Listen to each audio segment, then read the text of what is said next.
In a mansion so grand that the high ceiling seemed to swallow the sound of breathing lived Ethan Mela. To the outside world, Ethan was the architect of an indestructible financial empire, a millionaire known for a cold, calculating mind and a flawless record of success. But behind the towering golden doors and the sprawling marble floors, there existed a hollow grief that no amount of wealth could ever fill. 9 months earlier, Ethan's world had shattered in the flash of a car accident.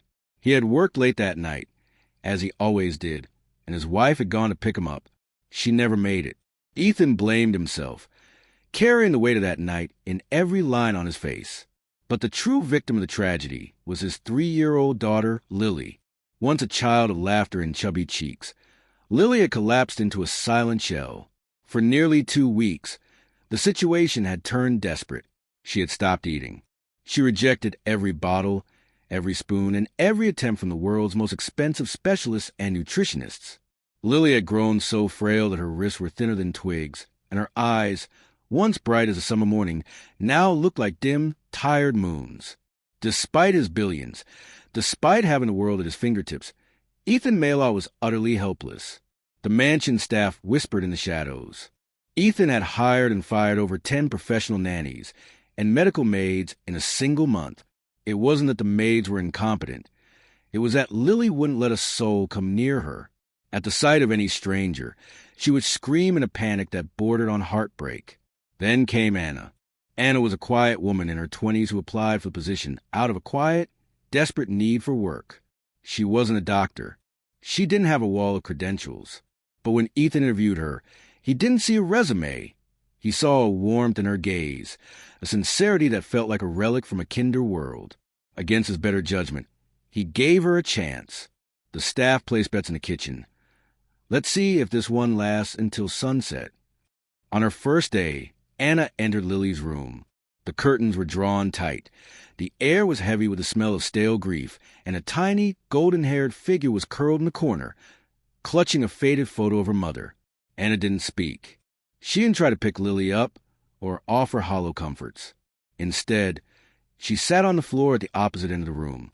Anna reached into her bag and pulled out a small wooden puppet, a simple bunny with floppy ears. She placed it on the carpet, made it hop once, and whispered in the softest voice imaginable, "Bunny is a little bit shy today, just like me." Lily looked up through her tangled hair. For a split second, a spark of curiosity flickered in those dim eyes. Anna didn't push. She simply let the puppet dance, hum a low, funny tune, and pretend to bump into the furniture.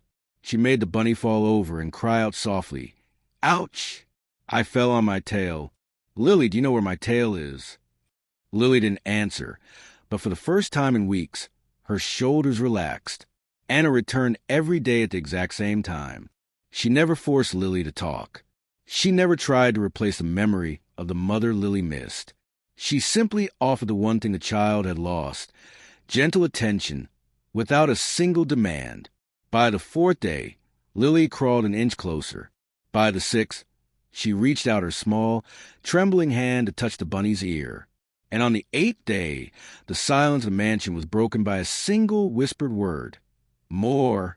Despite the emotional progress, Lily was still physically fading. The doctors warned Ethan that her body was reaching its limit.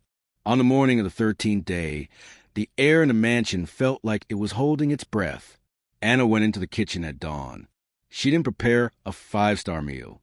She took plain bread, a drizzle of honey, and a glass of warm milk. As she headed toward the stairs, Ethan intercepted her, his voice sharp with anxiety. "She won't take it, Anna. I've tried everything. The specialists have tried everything." Anna looked at the billionaire and said softly, "Not like this."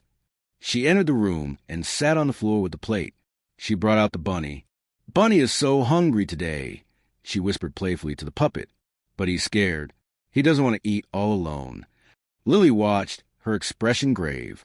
Anna broke off a tiny corner of the bread and pretended to feed the wooden bunny. "Bunny wants to share his breakfast. Lily, do you think you could help him be brave?" The room went deathly silent. Outside the door, Ethan stood frozen, his heart hammering against his ribs. Slowly, Lily reached forward. Her tiny, shaking fingers took a small crumb of bread. She lifted it, but instead of eating it, she gently pressed it against the wooden mouth of the puppet. Anna smiled. Bunny says thank you, but he wants you to be strong so you can play with him later. Lily hesitated. Her lip trembled. Her hand shook. And then she placed a crumb in her own mouth. Ethan gasped, tears finally blurring his vision as he watched his daughter swallow. Without looking up, Lily whispered, "More." Anna fed her slowly, bit by bit, until half the bread was gone. It was a miracle that money couldn't buy. As the weeks turned into months, the mansion transformed.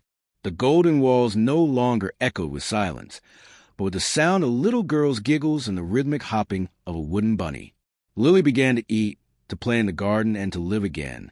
One evening, as Anna tucked Lily into bed, the child gripped her hand and whispered, "Will you leave like Mommy did?" Anna's heart broke.